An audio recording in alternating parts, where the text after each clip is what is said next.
Hey, welcome to Dan's Model Works. I'm Dan, And I'm Natasha. and this is part 4 of our father-daughter parallel build, building Thunderbirds. And as we were editing together the last part, we realized that it was already over 25 minutes long, and we wouldn't have time to properly show off the completed models. There's a couple little more things on my build that we're going to talk about, and Natasha had some fit issues, and she's going to tell you about them now. So, as I was doing final assembly on my roof and windshield, the fit kept getting worse and worse. It came to a head where the front of the roof met the windshield. There was a gap of about 1/8 of an inch. I tried to fill it with some white glue and cover it with bare metal foil, but the result was terrible. I was pretty discouraged. It was so bad I didn't even film it. Dad made some suggestions, though, and helped me fix it. He's better at explaining things, so he'll explain the issues. So we don't want to show too much of the completed model, but we will show a little bit of it. This is one of the biggest problems that I identified is Monogram basically has you put together the windshield and this chrome surround. Okay, fine. And then they have you put on the sun visors and the mirror. And on the real car, they really are attached to that piece of metal there. However, where they glue on is also the surface that your roof has to mate up against. So when you put the roof in place, it ends up being stuck up. It can't sit down low enough to meet with the windshield. And that resulted in a gap at the front of the roof here. And there was also a few issues with the way the windshield sat down. So what I'm going to do is I'm going to do a real close-up so that you can't see the completed car because we want to show that off later. Forgive the shaky hands. So there are some small pins molded into the bottom of the windshield glass, and they really didn't quite fit into the holes on the body, and that's mainly because, well, I mean, you paint the body, and those holes tend to get a little bit filled with paint. So we ended up basically trimming off those pegs so that we could really get the windshield to bed down thoroughly to the car. And the gap that Natasha was talking about was right here, and it was like about 3 times the size of what you see there. So this looks a whole lot better. So our recommendation is, if you have this kit and you're going to be putting the roof on, by all means, you could use these parts. They're a nice inclusion, and Revell likes to include them. But glue them to the underside of the roof. Don't put them on this frame, because you're never going to be able to get the roof to fit in properly. What it really comes down to is being young and full of hope and joy. I assume everything is going to fit. But Dad, after 50 years of heartache and defeat, assumes nothing will fit. That sounds about right. I was just doing some last minute assembly on my engine bay, particularly putting the battery in, and I'm just about to put the upper radiator hose in. And I was thinking, it's awfully bare in there. So basically, I went to look for a few pictures to see what else should be in there. So just quickly looking at this image here, you can see that the air intake for the air filter goes into a snorkel. And wake up. And we need the master cylinder on the brake booster. And there's also a reservoir right here, probably for coolant. So there's a few more things that could and should be put in here. And it looks like there's some sort of a bracing going towards the front of the car here. So I might include that as well. Just a quick look at some of the parts that I've made to add to the engine compartment. This is basically a duct to run from the air cleaner to the fender, because at least a couple pictures I've seen, there was a trunk. It wasn't one of these ones just kind of breathed right from the engine compartment. We've got a radiator overflow bottle, And this right here is the brake master cylinder, and that's going to be mounted onto the brake booster, which is already on the firewall. So hopefully that will make things a little bit more detailed. I still have to build a windshield washer bottle. That's going to be the next thing that goes in. We thought we'd show off this older T-Bird model as well at the same time. Like all kits on a shelf, it needs a good dusting.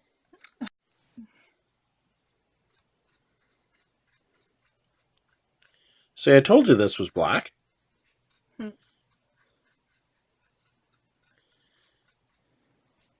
It's very sharp. Yeah, well. This was built over 10 years ago, I think.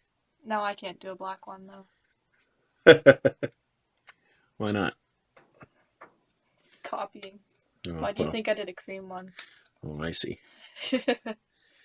This is also an AMT kit, and this one, as it points out in the instructions, also had its beginnings as a promo car, except it was the molding for this that you see here was actually cut at the same time that the real original Thunderbird was being released. So there are some nice parts of this kit, and there were some really horrendous parts as well.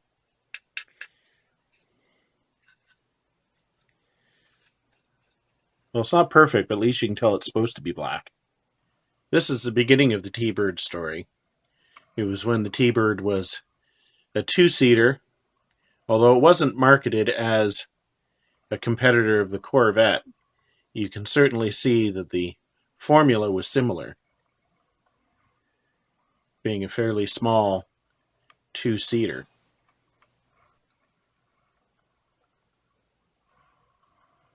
In 1958 gave us the legendary Square Bird, and they added a rear seat, and they doubled the car's popularity. This, of course, is the version that Natasha chose to build. The version of the T-Bird I decided to build was the 1971, and the car had gotten even larger. But it was certainly one of the premier personal luxury cars of the 1970s.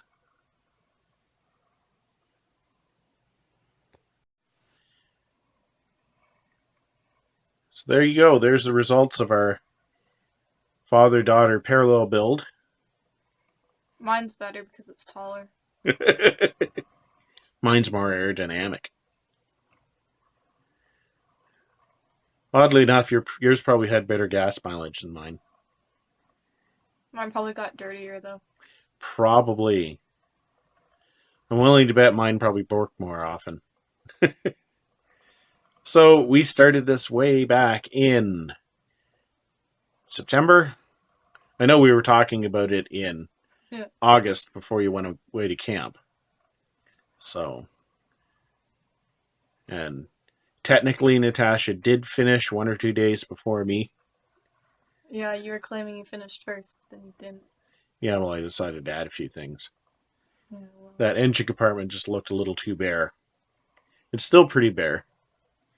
Well, speaking of the engine compartments, we will pause it and take the hoods off so you can see. So there's a close-up of the engine compartments. And you can see how much extra space there is in front of the engine before you get to the front of the car in the 71. At least there seems to be some sort of reason for the engine bay to be this large in the 58. I can remember my father talking about the late 60s Impala that he had with a ginormous V8 in it. And he said, yeah, if you needed work on the car, you could just climb into the engine compartment along with it. You're old. A little bit of an exaggeration, but yeah, he went from a 68 Impala down to a 74 Pinto. So I don't think he was ever impressed with the size of the engine compartment of that car. So there definitely was a lot more detail and a lot more parts for the Monogram 58. The 71, as we showed during the build, definitely showed its promo model roots. And one thing that I did not add that I debated was I was thinking of putting the wiper blades on that would normally be concealed by the hood. That'd be so extra. Yeah, it would. You have to be better than my kit. So I did add a brake booster, and I didn't put it on sideways on the firewall like I did on the camper. I still don't know what I was thinking with that. And added a trunk and a few other things. Both kits have spark plug wires added, and once you do it a couple times, it becomes kind of routine. I remember thinking when I did Christine, it was really hard. I postponed it for weeks, and then it took less than an hour. Yeah, once you kind of get the feel of how to do it, it's not too bad. We both of us used stretch sprue for our antennas. Natasha's actually did have the mounting spot for it, but the antenna they gave you was probably about, I don't know, 2 scale inches thick. On mine, I almost just glued it on right here. That's where I thought it went. And then I started looking at pictures online, and I'm like, wait a minute, there is no antenna there. And the antenna, oddly enough, was on the driver's side, and it's a retractable antenna. So I drilled a hole and mounted my antenna in there. Of course, Natasha's comes with mirrors and all the crusty trim and everything like that. And a lot of her trim was decals, wasn't it? Yeah, the birds, those, I don't know. You can't see my hands. Yeah, those things. Those are decals too. My kit didn't even come with a rearview mirror for, as he knocks the antenna off, a rearview mirror for the windshield, or a rearview mirror for the driver or passenger side. So this little guy here had to be scratch built.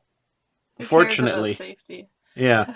Fortunately, in the 70s, these rearview mirrors were pretty chunky looking. So I didn't do one for the passenger side, mostly because, I mean, a lot of them probably did have them on either side, but a lot of cars in the 70s only had one on the driver's side. So I got lazy there.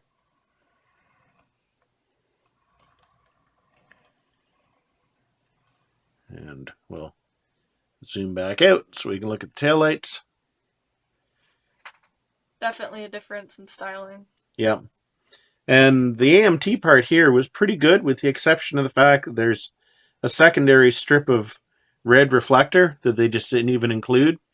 But some Tamiya clear red took care of that. We'll flip them over in a moment, hopefully remembering that there's antennas. So here's our undersides. And actually, in terms of overall layout and basic suspension, the cars are very similar. As you can see, they both have a dual exhaust. The main difference with the exhausts with 1971 is it has an extra set of mufflers, whereas the 58 just has some mufflers here. It also has a crossover pipe that the 71 lacks. The rear suspension is basically the same layout in that you have a solid axle with a trailing arm and coil springs. Natasha's model actually bothered to have the coil springs. There's nothing there. I remember having trouble putting them on. Yeah, yours had about 15 parts to make that thing. Mine was basically one piece all the way here, going all the way out there, and the exhausts were all part of it. I remember on the sprue, the steering wheel was even stuck in between. The steering wheel was floating between the. So, and of course, I did fill the giant holes that the screws were meant to go into. Unfortunately, the whole kit stayed together without those screws. They gave them to you, but I didn't have to use them. Look at that see-through. Oh. So here's the underview of the fronts. And of course, all of these are kit parts. And we just made all this up ourselves. As you saw in part 1 and 2, this particular one had almost no front suspension detail. I don't know how you were supposed to steer it or anything. It was just a cross member that the wheels attached to.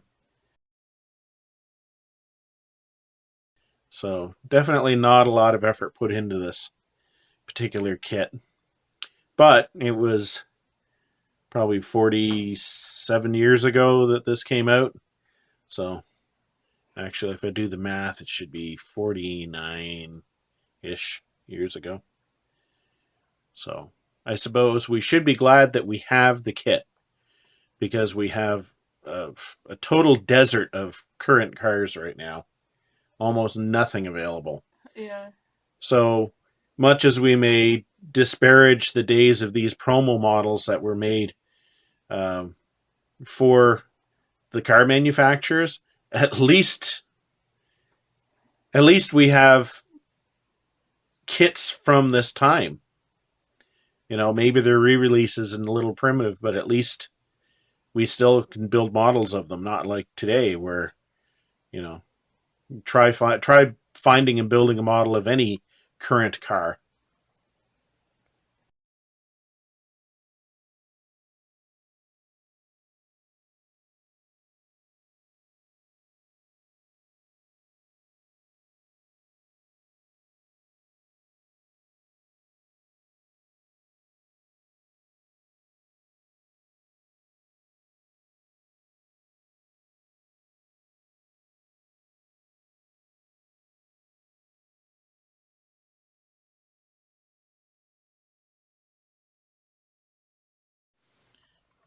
So this is the end of our father-daughter parallel build, and we thank everybody who took an interest in it and showed lots of support in the comments. If you would like us to try to shoehorn another one of these into our lives, please let us know. It'd be fun. Yeah, we actually have a couple more candidates for similar subjects like this. I'm trying to pressure Dad. Yeah. So, yeah, there's another automotive subject. There's actually an armor subject. No. And is there an aviation one? There's more Thunderbirds. Yes, there is definitely more Thunderbirds. So, I think I've got 1 or 2 Mustangs. Somebody took one of my Mustangs and built it. Maybe. So, thanks for watching. And keep on modeling.